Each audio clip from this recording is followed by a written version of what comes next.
Mother character Shreya, అవును sir. Senior actor Jagapathi గారు అందరూ స్టార్డమ్ కూడా చాలా క్వాలిటీగా కనిపిస్తూ ఉంది. అవును sir.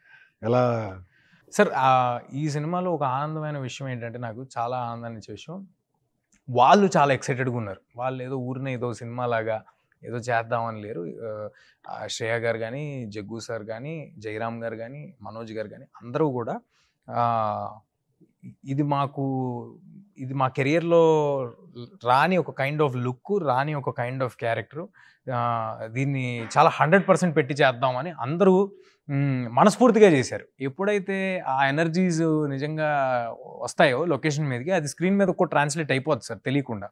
So, everybody is very happy with the kind of role that they have done in this film. చాలా ఆథర్ బ్యాక్డ్. ఏదో ఊరినే ఒక మనిషి ఒక ఒక పెద్ద ఆర్టిస్ట్‌ని పెట్టుకుందాం అనే ప్రయత్నం కాదు. దానికి ఉంది కాబట్టి, అవసరం ఉంది కాబట్టి ఆ పెద్ద ఆర్టిస్టులు వచ్చారు. ఆ క్యారెక్టర్ అంత స్ట్రాంగ్‌గా ఉంది కాబట్టి.